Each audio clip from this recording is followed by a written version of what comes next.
Welcome to the MMA Killshot podcast from DFS Army. We got UFC Singapore for all you people who don't like to fucking sleep. 5 a.m. on the East Coast. Get up early if you're on the West Coast. Good luck. Shout out to all of my brothers over there in the UK who are, this is what I deal with every week. I don't care. I'm selfish. Like, I get it. You want to watch fights? This is what you do. But good for you guys. You get one. You get to see Max Holloway and the Korean Zombie. I'm Sniper here to cover this card. With me, as always, is Monk. We're going to talk betting. We're going to talk DraftKings. Especially Monk is going to break down DraftKings and his salary matchup. We're going to cover all that stuff. Do me a favor, smash that like button for me. We've got more pay-per-views coming out. Make sure you subscribe to the DFS Army channel. Daily Fantasy Sports is our bread and butter. Got football season coming, NBA, all that good stuff. Links are all in the description. Get in there. Most importantly, hit the like button. Get the MMA Killshot podcast out there because I do believe that MMA is the best DFS sport, especially for a sweat. You want to sweat, be heading into the main event, needing a certain score. It's the best. Monk, we got Holloway and Zombie. I would have liked this fight 5 years ago, but overall the card's okay. Yeah, it's not too bad. I think we got two early ones for us USA boys. We got Paris next week, which is late compared to the Singapore card. So I am kind of looking forward to it. Definitely not going to be able to stay awake for this one, though. I might have to catch the plus replay on Saturday. But yeah, some decent fights. Would have liked to see Zombie 5 years ago, but apparently he doesn't want to retire until he fights Holloway. So I got respect for that, and hopefully it goes, somewhat his way. Should be a good talk card. about that in a second. I'll be up probably for in the comments, guys. One more thing to get some interaction there. Let me know what your plan is for this card, how you're going to watch it, and where you're going to be. You're going to free ball and stay up all night if you're on the West Coast. You can wake up early if you're like me on the East Coast and watch the whole thing, main event, replay. What are you guys going to do? Let me know. I personally I'll be up for the main card. I'll probably get up. I'm an old man these days. I'll be up 7:30, 8 o'clock. I'll watch the main card, and I'll catch the prelims on replay throughout the day. So that's my plan. Good plan. You get to see Rinya, get to see Max, Giga's return, couple good fights. Couple good ones. Now let's go ahead and start with the main event of the evening. We talked a little bit about it off the top. Max Holloway, he's minus 800. DraftKings, he's 9,700. Taking on Korean Zombie. I could just say Chan Sung Jung, but why not just say Korean Zombie? I would sing Zombie, but people would definitely close the window and not listen to the podcast anymore. Zombie is plus 550. Come back on DraftKings at 6,500. I think the fight breakdown for this one is relatively straightforward. I think everyone's breaking it down the same. Look, Zombie is regressed. He's not as good of a striker as Holloway. He's not as fast. He's not going to be able to get Holloway down with Holloway's godlike defense. Where does Zombie win this fight? I mean, some kind of all of a sudden chin issue for Max Holloway, or just the puncher's chance you have to always talk about in MMA, that cliche puncher's chance. Probably doesn't happen. Holloway's the pick. DraftKings fit him in. I will say Zombie. I do like Holloway doesn't have that put away knockout power, so I like the stack and cash games. I like the over 3.5. I think you get a decent price. I did a prize picks video about that today. I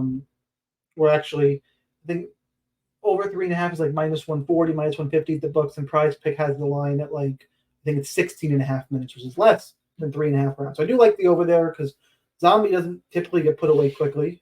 It's been a long time. I think it's been like 2010 since the last time he got knocked out early in the fight. So I think the fight breakdown is pretty straightforward, unfortunately. Go ahead and play Holloway. Tons of volume, even at the expensive price. I think there's one guy in this range I like a little more, but it's hard not to play Holloway at this price. There's also one fighter in this range who, if you're going to play, please take my head-to-heads. Just all my head-to-heads. So you just send me invitations for whatever you want if you're going to roster the fighter we're going to talk about later. Monk, what do you got for this one? I hope it's not who I'm thinking. 127 points per win for Max Holloway in 5-round fights. And you know what he can do. I mean, guys, he put up Wei Li almost put up, probably one of the highest scores we've ever seen if it wasn't for Max Holloway, who put up over 209 points in one of his previous fights. Could have been the Cater. I don't remember who it is off the top of my head. But I like this fight for DraftKings a lot. I agree with you. Hopefully Zombie can, and yeah, we're not going to call him Chan Sung Jung. We're calling him Zombie, and you can all hear the song in your head. as well. Shout out to who's it, the Cranberries, I believe. Yeah, I love when they play that song at any main event or at any UFC. Just gives me goosebumps, and I wasn't even ever a huge fan of them. So looking forward to that. Hopefully it goes the distance, because I do love Max Holloway, but 9,700 is not so enticing. But if you go for the stack and cash, like you just said, that opens up a world of possibilities. So obviously, not a ton of numbers for me. I mean, I have them, but you don't need me to say them. Holloway out volumes. Holloway's with the 85% takedown defense. 5 out of his 8, I believe, 5-round wins at featherweight are over 100 points. So yeah, play your Holloway. And if you need to save salary, play some Korean Zombie as well. But the pick's Holloway for sure. I had to bring the fight up since you referenced it. It was Calvin Kattar. 700. Oh my God. 445 significant strikes landed. And how many did? And he scored like 209. What did? I guess I don't want to make you pull up everything. That's not what this show is. But yeah, Wei Lee scored a ton, and Max would outscored her in this fight by 19 plus points.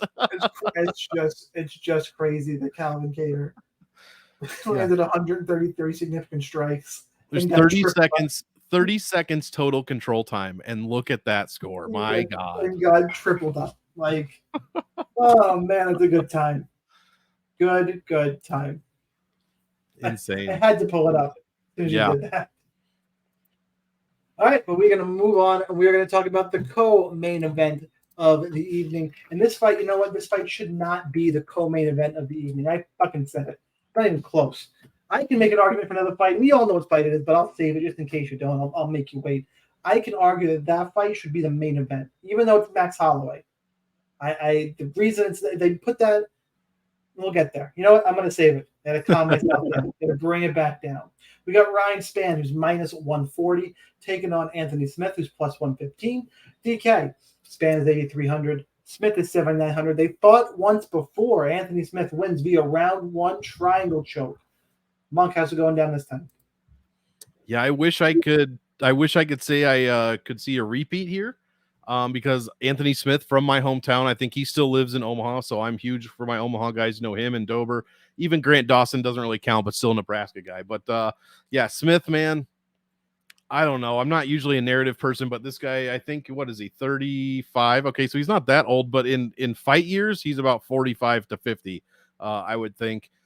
Just not where he was, man. He's got the commentator desk job now. He's got some podcasts with Bisbing. He's doing some stuff with Sirius, and shout out to him for all of that. Way to lock down your career post-fight. However, I just don't know, man. As far as a win goes, I don't know if he's going to get it. I'd like the same thing to happen. I'll be rooting for him. But as far as DraftKings points, he scores less than 93 per win, controls less than 18% of the grappling time. I mean, decent power index, and he's getting knocked down as well. So you like fights that he is involved in for DraftKings.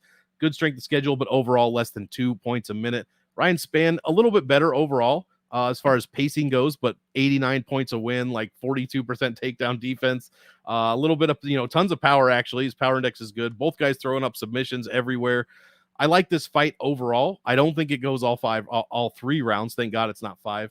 But I guess I'm leaning with Spann, and I don't like it. I'm rooting for Smith, but I think Spann probably gets the win, probably scores better than Smith. But, man, I'll have a little bit of both because they're so easy to get to, and either one could finish. And I don't think it goes all 3. So, for me, betting-wise, this fight is just a straight-up pass. I don't trust Anthony Smith at this point in his career. I don't trust Ryan Spann. He's improving, but he reeks of dum-dum. He reeks of bad fight IQ. I don't know what the fuck he's going to do in there, so I can't trust it that way. Unfortunately, for DraftKings, they're both priced in the mid-range. The fight ends inside the distance is minus 500. You got to play both sides, and I have to stop short of an all-in. There's in terms of played in every lineup, like Geek would want to do, because if you get a round 2 finish here, neither guy is very high volume. Even at 8,000, it might not be enough. But at minus 500 ends inside the distance, and Ryan Spann's fights a lot of round 1s both ways. You got to have a bunch of it. It's hard to go all in for that reason. I'm gonna lean towards Anthony Smith, and that is going to be my pick. It's not a confident pick, and I told you how I'm breaking it down for DraftKings and for bets, but make me pick a side. I'll go with Smith because Spann is likely to do something silly and get caught in the guillotine or just something. It's round 1 KO for Spann wouldn't shock me at all. But I got to make a pick here, and I'll go with the guy with slightly better fight IQ.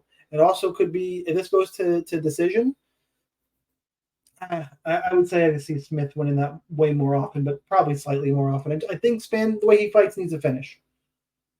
So that's how I'm breaking this one down. It's a weird fight in terms of pass all around, except in DraftKings GPPs, and then slam your nuts in it. Moving on, we got Giga Chikadze, guy that I honestly love to hate. I don't like Giga. Everybody loves him. I don't like him.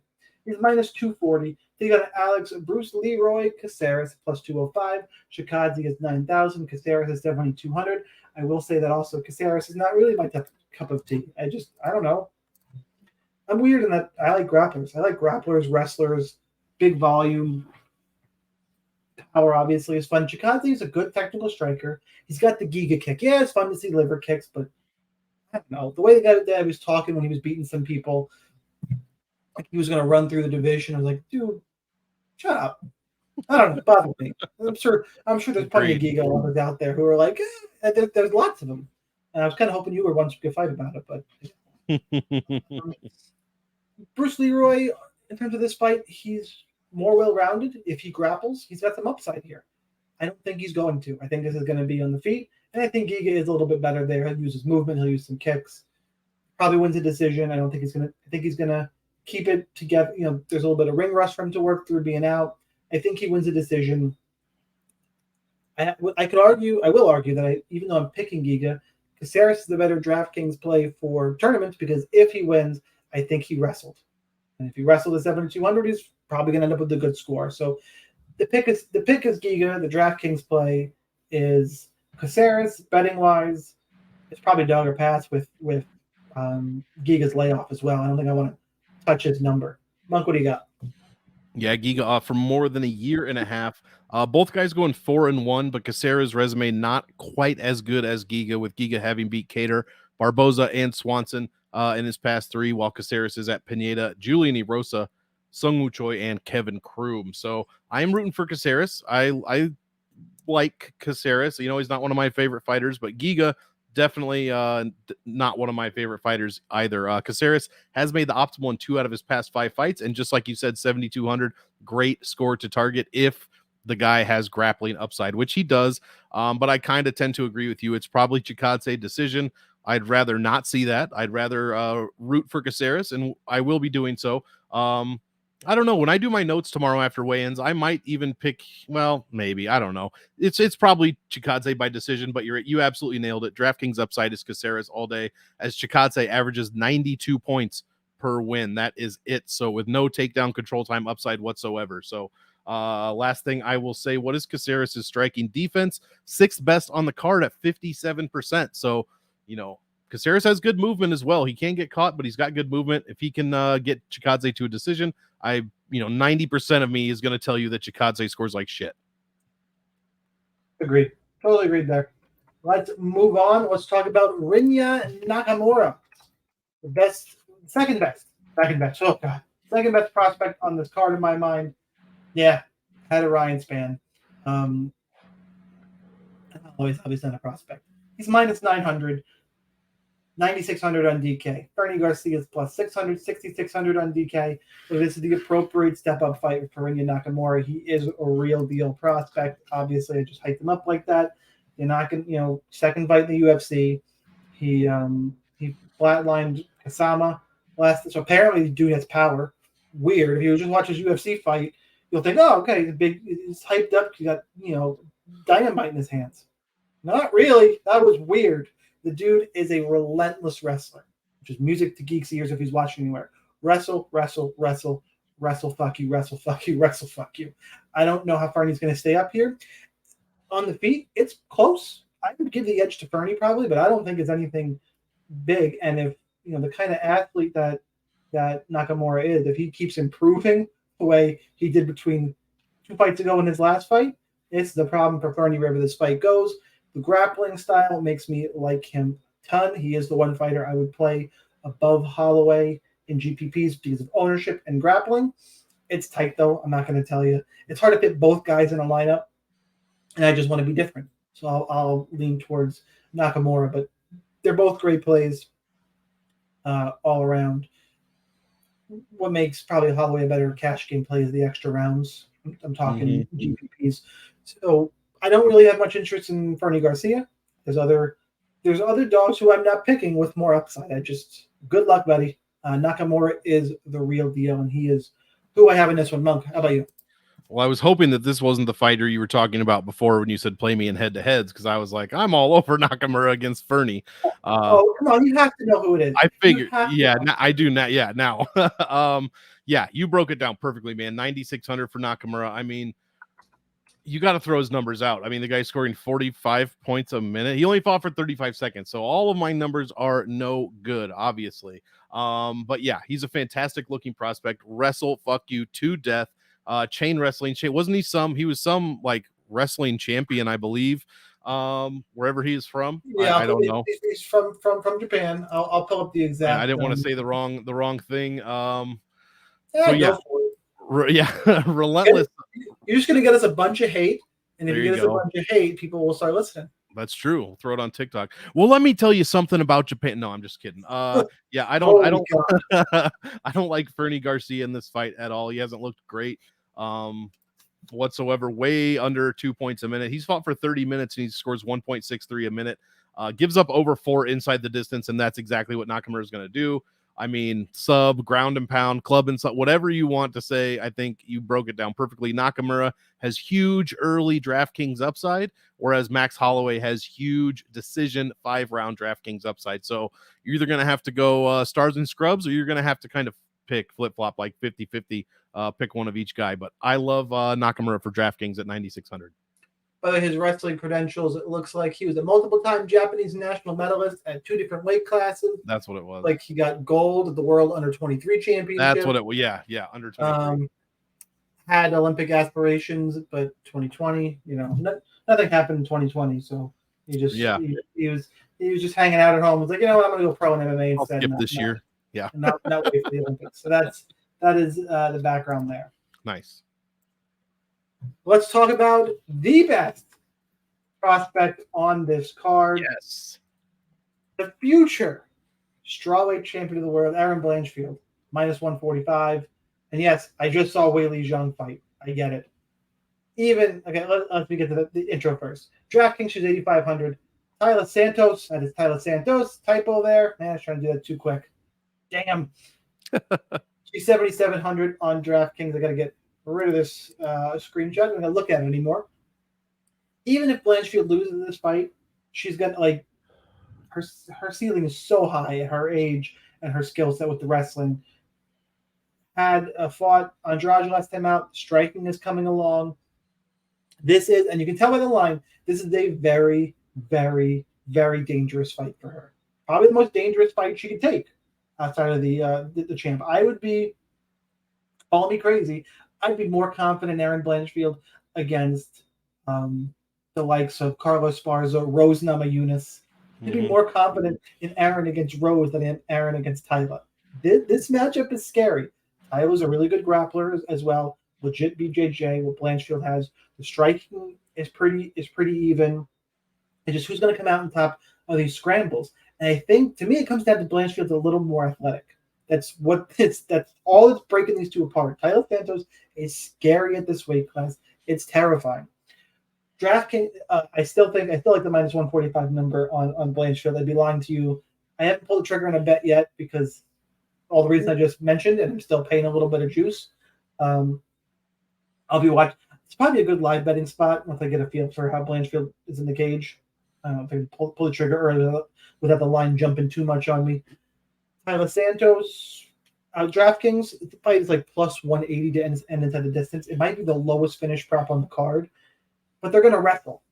So I'm going to bump it up a little bit. It could be the case that two grapplers kind of cancel each other out. We strike for a little bit. It's not a I'm in love with you DraftKings fight. It's not bottom of the barrel. We'll get to some of those fights. But it's not an all-in spot by any means. Probably a low to medium exposure spot. Pick a side you like a little more and roll there. I don't even really like Blanchfield in cash games. The floor and ceiling are both too low in this fight. They just are. I like her as a prospect, but DraftKings here against Santos, now give me her against Rose, against Carla, against it's funny. You know what? I did think of one more dangerous fight. Can we not do Blanchfield versus Tatiana Suarez? God. Can we not do that one? Because then two Isn't people she have at to be strawweight? Isn't she at strawweight now?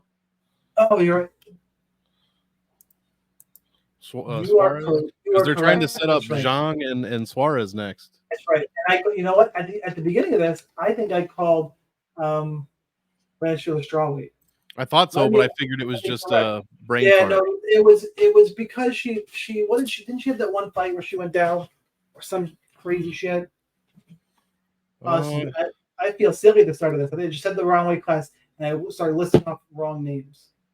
Oh man, she got Alexa Grasso in here. I went through the whole wrong weight class, just a total fucking brain fart. Man, I'm matching her up against flyweights. I'm just cutting off one of her legs. Yeah, at flyweight, who's gonna mess with her at flyweight? Exactly. That was a whole wrong weight class. She can beat Alexa Grasso. She can beat Valentina Shevchenko. Yep. The more fun fights are at strawweight.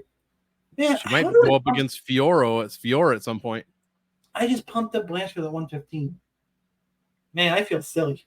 Well, it's because Rose is moving up next week, and it's kind of fucking everything up. Yep. Rose is going to be 125, all right? Yep. She's fighting Manon Fioro. Yeah. That's what screwed me up. So at least I have a leg to stand on. But then I started going through Whaley. I would love if Whaley went up and fought Erin Blanchfield. That'd be a great fight. Oh my god. Terrifying fight. Yeah. So that being said, no matter what weight class she's in, I like Erin Blanchfield. I'm going to go ahead and have my humble pie while Monk tells you about this fight on DraftKings. Yeah, I like Blanchfield as well. I'm really excited to see how high she can set the bar, to be completely honest. And she's one of the main reasons that flyweight is so good right now. Between Santos almost beating Shevchenko, while we all thought Shevchenko was unbeatable. We've got Manon Fiora, who I just mentioned, Rose coming back. I mean, this division is crazy, and there's a reason why it is the best division to play for DraftKings, because a lot of times you get some mismatches here and there, and these women just go off. This time, I do not think this is a mismatch. A lot of people will tell you that Taila Santos won that fight against Shevchenko, and she should have been the one to fight Grasso, but that's a whole nother argument. This is going to be a good fight, man. Like you said, I don't know how I feel about it for DraftKings. Both individual stats are off the charts. I mean, Blanchfield scores over 5.5 a minute inside the distance, and overall, both women allow like less than 1 point a minute inside the distance. Yeah, I probably think this does go to decision with tons of grappling.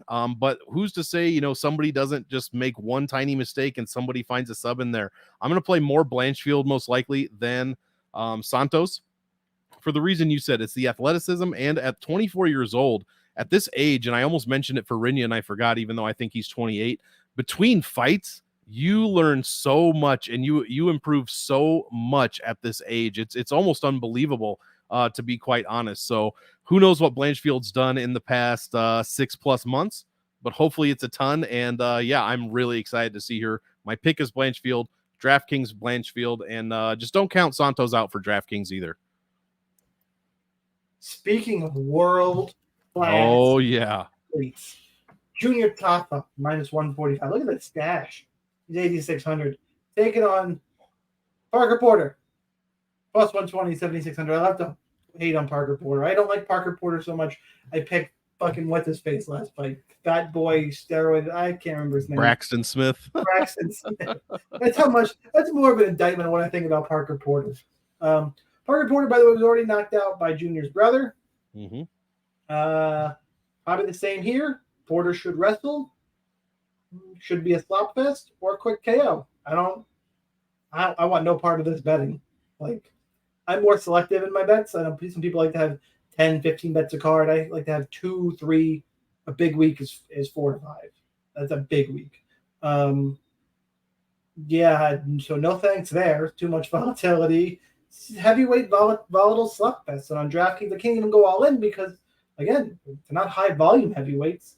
I don't trust Porter to wrestle. Like, all right, I'm going to take Tafa because I think he finds a knockout at some point. And if it's early, he'll score big. It's pretty. I agree with all the lines in this fight. Like, it's one of those I think Vegas has got lined up perfectly. Tafa should win, probably mid-second round. Is the average spot here? Sometimes early, sometimes it just they have it lined right. I'll just kind of play this one pretty vanilla on DraftKings and pass betting, and I'll pick my spots to get cute otherwise, including that super fade I have later. Monk, what do you got? Yeah, I don't know about Tafa, man. I don't know about Junior Tafa here. He looked awful against Muhammad Usman. He was throwing just these huge bombs and not. I mean, Usman isn't the quickest, most athletic guy. I mean, he's somewhat athletic, but he was dodging almost all of the shots Tafa threw, and then just had to I think he had 12 plus minutes of control time in that fight. Like Tafa had no answer for that. And that was only his fifth professional fight overall for Junior Tafa. Meanwhile, Porter, like you said, should grapple. If he grapples, this is going to be the easiest fight of his fucking career. Even easier. Well, maybe not easier than Braxton Smith, but pretty fucking easy. He should, do what he did against Bedoya, land 2 takedowns, control almost half the fight. Something like that would be a great game plan here.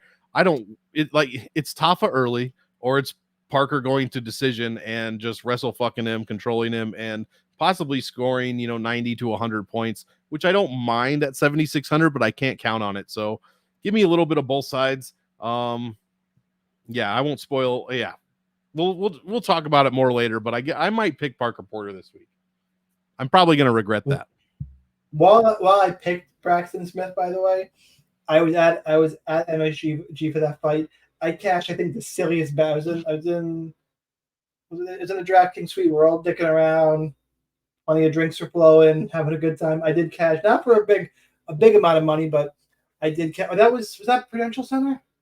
What was that fight? That was Sterling Cejudo. Yeah, that was in Newark, and I was in Jersey. Oh, yeah. With MG. I was in Jersey, and I did the DraftKings suite because I'm from New York. I had all these extra props available I don't have access to here in New York. And I was like 0.5. It was like 0.5 rounds, like plus money. I'm like, really? Okay. I remember cashing that bet. 1 minute later. I was like, hey, I just cashed under 0.5 rounds. Like, what the fuck did you bet? So thanks for that, Parker Porter. That fight was that fight was gross. Next fight up, more athletic heavyweights, I guess, but still not a lot of DraftKings goodness here. And Waldo Cortes-Acosta at -260, 9,100 taking on Lucas Brzeski at +210, 7,100 on DraftKings. Monk, I'm going to give you the honor and the privilege of taking on this fight first. Oh, I feel so honored.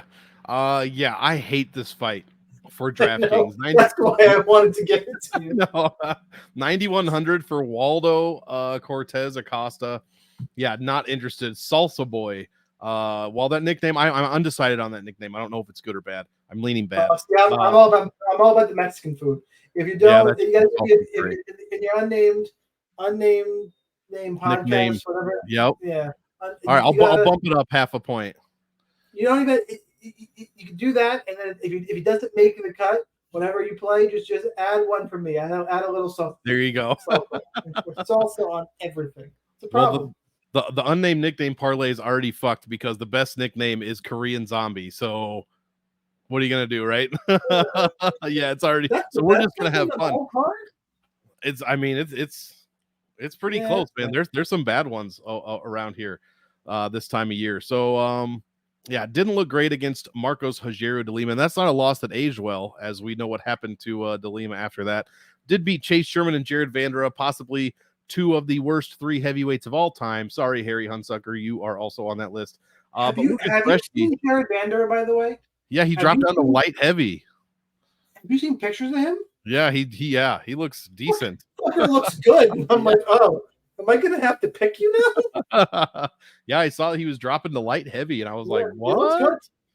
Yeah, pretty good. I heard the same thing, not the same thing, obviously not dropping down, but somebody was telling me that Parker Porter's Instagram looks like he's dropped some weight for this fight. So he's looking better than he ever has, supposedly. I haven't seen that myself. But yeah, Lucas Brzeski looks terrible. I mean, this is going to be a decision fight. No one's going to score any points, and you don't have to play it on DraftKings. If I'm wrong, then fantastic. I guess I will have learned something, but you can't play Waldo at 91, unplayable. I guess you can play Brzeski at 71, but it's a gamble because Brzeski sucks. So, yeah, the pick is Salsa Boy by decision. I looked at Porter's Instagram real quick. I can't. Nothing drastic. Oh, okay. Well, somebody lied to me then. I mean, maybe it's weird. It's kind of vague pick where I guess maybe he could have lost weight. I don't know. I wasn't expecting a six-pack, but I didn't scroll that far either. Cortes-Acosta, Brzeski. That's all the breakdown we need for this fight is that sound. Look, Brzeski is the better DraftKings play. I guess he's more likely to put up more volume and score. And I know that Waldo Cortes-Acosta refuses to check leg kicks. I came really close to picking Brzeski straight up. I mean, he lost to Boudet split decision, and he won that fight in my mind. That was a really, really bad decision. And he got wrestle fucked by Carl Williams. Cortes-Acosta is not going to wrestle fuck him. He's not going to allow Acosta to have the same volume that he did against Chase Sherman. I don't know. I don't see a lot of big score for Acosta pretty much anywhere, and I think that we got a really live dog here in Brzeski. I can't bring myself to pick him straight out because Acosta does have good movement. I think he'll keep it too technical, but if Brzeski can make it a dirty type of fight, I think he's live for a win, and it's definitely my preferred DraftKings play. Now we get to talk about Garrett Armfield. He is minus 165, so 8,700 on DraftKings. Taking on Toshiomi Kazama, plus 135, 7,500 on DraftKings. Kazama got full on flatlined last time, I believe, against he was the one who fought Brendan Nakamura, correct? Yes. Kazama got murdered by Nakamura in 30 seconds. Yeah, that was not good. That being said, I think Kazama is obviously better than that. Kazama does his best work grappling. Here's the problem. That's what Garrett Armfield does. And I think Garrett Armfield's a little bit better at it. Like, this is just a bad stylistic matchup for Toshiomi Kazama. He's live, and if he wins, the thing is, I like both sides of this fight for GPPs because there's going to be grappling. I don't see how they stand and trade. They're going to be on the ground, I think, scrambling, and I just think Armfield ends up in top position more often than Kazama does. And that's why he's the pick. That's why he's the better DraftKings play. But I think Kazama's live. He's not going to get 30-second flatlined again unless that is like one of those life-changing knockouts, which could happen. Sure. But I don't see that happening. So give me Armfield in this one, and heads up for points here. It should be a lot of grappling. Bunk. Yeah, I agree. I like the salaries here, 87 and 75. Armfield, got beat by David Onama, but we have to remember that he didn't look terrible in the first round, and he took that fight on short notice, up 10 pounds at featherweight. So not his natural weight class. He is back at bantamweight where he belongs. So I like it for that reason.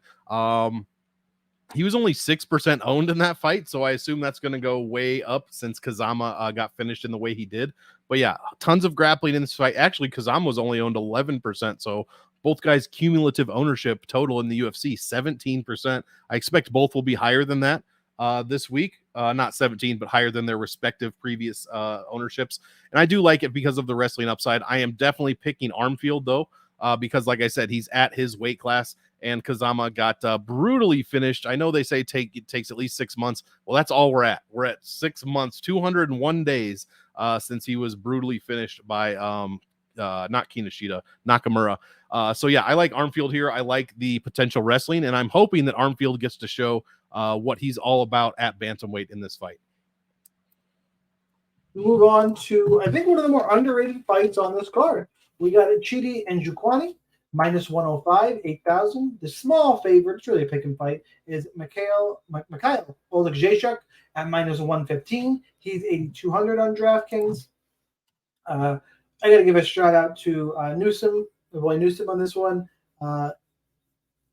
So I finished my research earlier this week, and then I go back and listen to a couple podcasts, guys I respect and listen to, and he had a really, he phrased what I was thinking very well. And that both of these guys are going to be fucking ecstatic to fight someone who is not going to try and take them down. And I went, oh, that's like they're going to stand and trade. They're finally like you don't have to see any of this shit. Like they're not. They've just been taken down and beat up in fights. I think in terms of this fight, they're going to be striking. I lean towards Chidi because I think he's going to be longer, use distance well. I think Mikhail's going to be a little bit more wild, coming in, closing the distance. He can land a big shot. Sure, I think Chidi's going to put it on him. I think Chidi's actually got a little more power, a little more range, a little quicker. I like Chidi in the spot, especially to pick him. I'm about Chidi and Njokuani in this fight. Monk, how about you? Yeah, I agree. I like Michael Oleksiejcuk, Mikhail Oleksiejcuk, if you will, looking great so far since he moved to middleweight. But his 2 wins was Sam Alvey and Cody Brundage, so not really putting a ton of stock into that. Ooh, fancy. Then he got manhandled by one Kyle Bahayo, beaten in the second round. I believe it was no shame in that, by the way. No shame. Kyle's a beast. We need a middle ground. Yeah, exactly. We don't have that. Cody Brundage is your middle ground. That's an issue. Meanwhile, Njokuani does kind of have a middle ground. He fought MAB, Dusko Todorovic, and then lost a fight to Robocop in which he split him open and almost had him beat, and then lost to Duraev, which was a much closer split decision here. So I like Chidi. He should have the size. Yeah, 3 inches of height, 6 inches of reach here, and he hits like a truck, man. So does Mikhail, but I prefer Chidi. But this might be one of my highest owned DraftKings plays. Obviously, the inside of the distance line, the extremely close salaries of 82, 8,000. It really doesn't matter who you pick. Both guys have made optimal lineup twice since 2021. I would say just play this fight. I would be pretty shocked if it even got to the 3rd round, to be honest. One of these guys is going to sleep, I would imagine. So give me Njokuani. If it does go to decision, though, it is not going to score well. I can almost guarantee it. Yeah, that will be gross. Yeah. Talking about Rolando Bedoya. He's minus 310, taking on Kenan Sung, who is plus 260. Bedoya at 9,200 on DraftKings. Sung is 7,000. I've been hearing a lot of talk about Bedoya all week. People really high on him. Monk, are you in that group? I don't know. If I am, it's strictly because I don't trust Song Kenan at all. That would be the only reason. I'm not a Bedoya. I got to see more from Bedoya. I mean, he lost to Chaos, split decision, extremely close fight at $6,700. He put up 60 points. I'd have to go back and check. Actually, I can look right here. Did not make the optimal lineup with 60 points at 6,700. I got to see that optimal lineup again because that's wild. But yeah. 4 points a minute is what he put up against Chaos, which is good. He allowed 3.63. No takedown control time at all in that entire fight. It seemed to have been a striking affair according to the stats. But yeah, I don't trust Song Kenan at all. So I guess I'll pick Bedoya. But at 9,200, that's a crazy price. Let's see. Song has been KO TKO twice in the UFC, never been subbed. Meanwhile, it's pretty even for Bedoya as far as professional KOs, 4 of them. Professional subs 3. So I'm kind of hoping this one goes to decision, so I really don't have to play much of either side. Yeah, this fight, so it's people jumping off of Song, and I get it. He is towards the end of his career, been around a long time, and it's people jumping off. He got knocked out by Max Griffin. I think is the one that really kind of alarms people. And I think I get it. Max Griffin's a good fighter though, but I get it. You shouldn't be getting knocked out by Max Payne Griffin. And he got knocked out by Ian Gary, who was a smarmy motherfucker, but a good fighter. Getting knocked out there is not. I think people are jumping off a little bit too soon. Remember, before that Max Griffin fight, Song was 4-1 in the UFC. He was a legit prospect. Has fallen off. He's 4-3 in the UFC now. Rolando Bedoya's got 1 split decision win over Chaos Williams, or split decision loss, I should say. Sorry, loss to Chaos Williams, who again, Chaos either lands a big punch or gets shit on. So it's just strange. I think people are hopping off the Song too quickly. I am going to pick Rolando Bedoya though, and I came this close to picking Song Kenan though. It's more what it came down to me is yes, the question of durability, the volume. I think Bedoya is going to out-volume him and have more moments. They are in Asia. The judging man, there's an issue. There's going to be an issue. Like, I'm always saying some inappropriate things, but there's Asian judges don't like other people, and even if you're the wrong kind of Asian, you got a problem. And that's where I'm going to leave that. I'll be curious to see who the commission is flying in to actually judge the fights, but there's whatever home crowd advantage will be on the Song side. People jumping off them a little bit too quick. I think the betting value is on Song. If you want to take a stab there, I'm okay with it. A lot of people are on Bedoya, and I'm just not sure yet. Prove it to me. Other than some high volume, like that kind of juice, I can't quite pay it. And I don't think he's going to wrestle. We haven't seen, he didn't wrestle Chaos Williams. Nope. You'd think you try to wrestle Chaos Williams if you're going to wrestle anybody. So the pick is Bedoya, but I think he's going to be popular. Just a couple podcasts I've listened to, I'm like, man, I don't like this. So I prefer Song, but I can't pick him straight up. It's a weird kind of DraftKings out that I have to give I'm giving myself, but that's just how I feel about the fight. Mm-hmm. Let's move on and let's do a good old fraud check. You guys ready for a fraud check? Yosuaku Kinoshita, minus 140, 8,400. Taking on Billy Goff, plus 120, 7,800. Monk, you get to go there first for this one, and this is actually a much better one to go first on. Yeah, the only problem is I have like next to no stats for these guys, and I'm a big stat boy, as you all know, and I got nothing. Kinoshita fought for 4.5 minutes, and his stats are atrocious. Didn't even score 1 point a minute, allowed almost 8. He gave up 126 points to Adam Fugit at $9,100. So it's just a big prospect that he got duties on. Yeah, he got fugited for sure. Billy Goff. I mean, you got to throw this shit out too. What was this? A DWCS fight? He fought Shimon Smorsky. Whatever. You know who it is.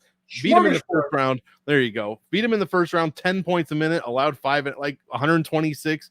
Again, these numbers need to be thrown out. This one, you just got to do your fight tape. You got to do your fight tape and take. I would listen to Sniper. I would listen to whoever else you would consider a reputable source when it comes to this stuff. All I'll tell you for DraftKings is you want to look at the inside the distance line for sure. See where everyone is leaning, because obviously if you see the finish, it's big. It's a big old fat number. That's what I thought. And if that's the case at these salaries, 84 and 78, very easy to get to them. You got to take your chances. Maybe 20 to 25%. Same thing I said last week about the tough guys. And you know what? 2 of the 4, both winners, made the optimal lineup last week. So don't sleep on fights like this just because there's no stats. Do your fight tape. And if the number's big minus, like Sniper says, get one of these guys or both separately in your lineups. Yeah, it's under 2.5 rounds with minus 270. Fight does not go to this is like minus definition of low level, high variance, which you love for DraftKings. Yep, and I pulled up the Tapology page here real quick. Nothing to look at. Kinoshita has only seen a second round or third round once in his career, and he got a knockout early in it. And Billy Goff, scroll down here. Billy Goff has seen in the last 6 fights 1 decision, and then out all the way back in the second, third pro fights. Finish. I mean, you would think we're going to see a finish here. Yep. And it's kind of just like I said, fraud check. Kinoshita was supposed to be this great thing, and then he goes up against gets out of the Asian regional scene where he was finishing guys. He did win on the Contender Series, but before that he was taking on guys like like Akihiro Moriyama. He lost the fight to Ryuichiro Sumumura, I believe it was. And that guy's 18-8. And then he got a bunch of guys with minus 500 records. And that was Pancrase. Yeah. My pick is gonna be Goff. I don't think I said that. I'm picking Goff for the underdog. I'm gonna go Goff, but I think there's upside on both sides in GPPs. But straight up, give me Billy Goff. I think he's more likely to end up on top. I think he's more likely to find a big shot. It's gonna be wild though. It's a pretty low level fight. And these are the kind of guys who either can make big improvements in between fights. I'm gonna go with Goff, but it's mostly a fraud check situation, which is why I said it 3 times in the open. So that's what we're gonna go with here. You ready, guys? You ready to talk about this? Geez. Here we go. JJ Aldrich is one of the biggest favorites on the card. Not as much as Max Holloway or Nakamura. On a lot of cards, though, minus 555 would make you the biggest favorite on the card. She's 9,400 on DraftKings. Liang is plus 405, 6,800 on DraftKings. I wouldn't play JJ Aldrich in DraftKings if you gave me $51,000 in a hand job. Give me an extra $1,000 in salary and a handy, and I'm not going anywhere near JJ Aldrich on DraftKings. Can't do it. What's wild is that this fight, the bookmakers think so little of Na Liang. The under the under fight ends inside the distance is minus 210. I'm like, really? Yeah. Like, that's a big old number. Aldrich by KO TKO is plus 185. Aldrich inside the distance is minus 145. Yeah. Like I'm just like, nope, not gonna do it. Not gonna get me there. No, I refuse. Yeah, if you're gonna play Aldrich and cash, send me your head. I'll just play because you can't play both Nakamura. You might be able to squeeze in Holloway, Aldrich, and then go Stars and Scrubs. If you can't fit all three, if you're gonna go Stars and Scrubs, the move is Holloway, Nakamura. So, look, she's low volume. Na Liang good? No. Just make it out of the first round and you're fine. Is Aldrich a killer? No. Like, it's just minus 555. If you're going to bet anywhere, you bet on Na Liang. You bet on any women's MMA fighter. But, I mean, JJ Aldrich's got wins over. I mean, Jillian Robertson is good. Vanessa Demopoulos is probably the most competitive to Na Liang. And she landed 93 significant strikes, no finish. It's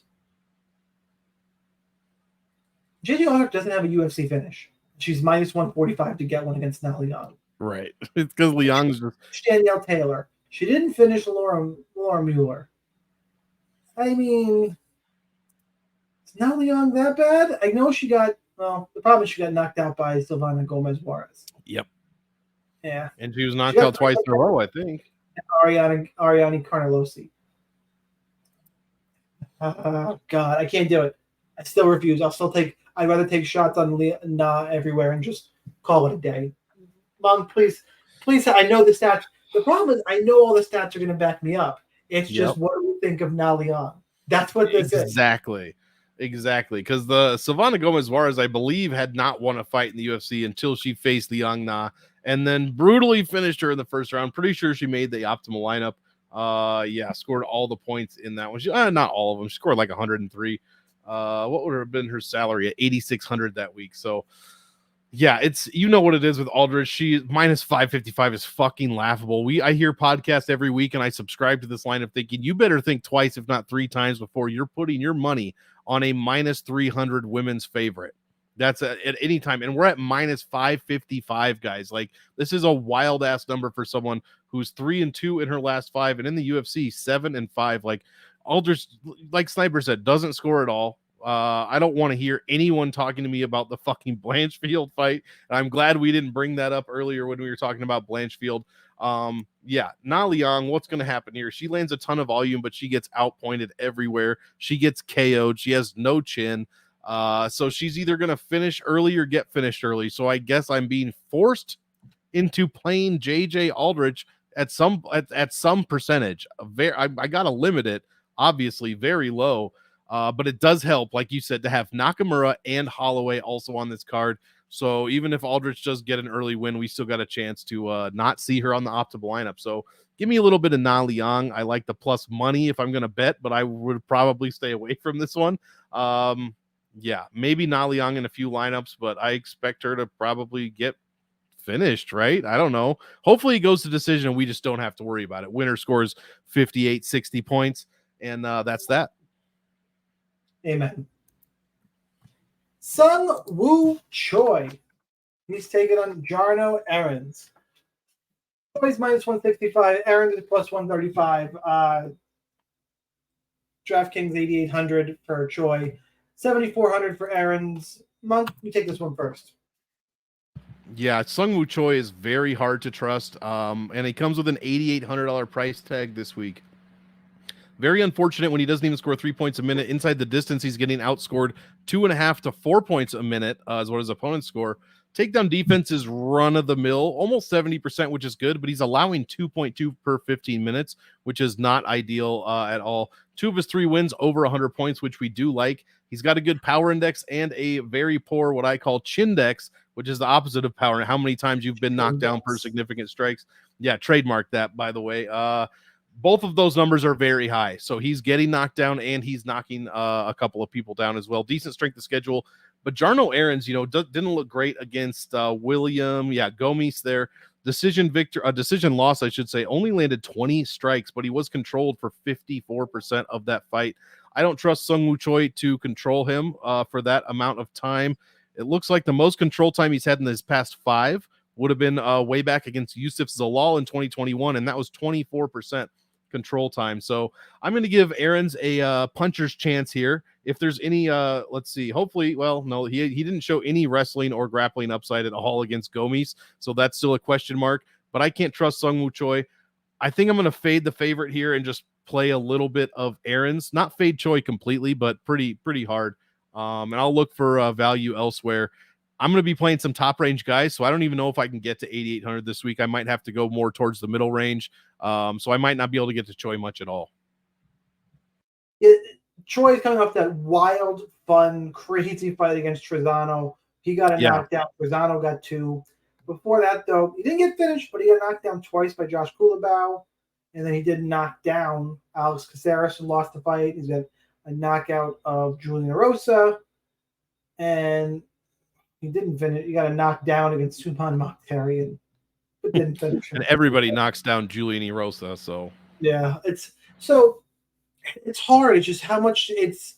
Look, Choi should win this fight. I think he's better. Should get a finish. Has shown that even though he knocks people down, has not been getting finishes. I think he rushed for them against Trezano, and that's what led to him getting knocked out. I don't know. It's one of those. Choi should win, but do I trust his chin? I want to pick Jarno Errens. I want to do it, and I can't quite pull the trigger.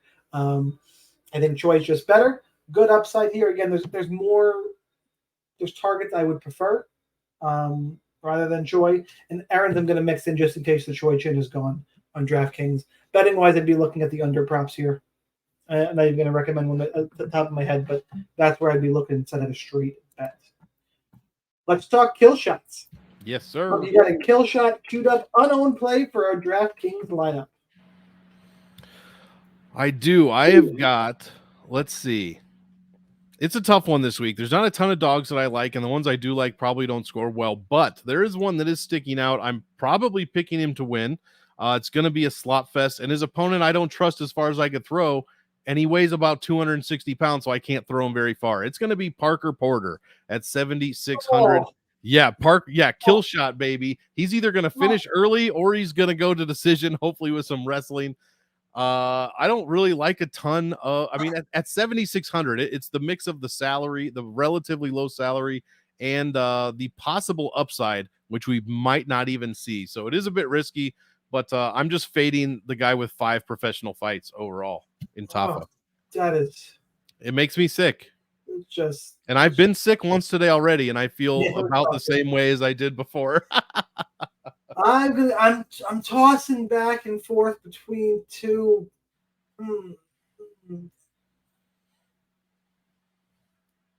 It's tough. I'm going back and forth between Billy Goff and Chidi. Billy Goff and who? Chidi and Njokuani. Yeah. Yep.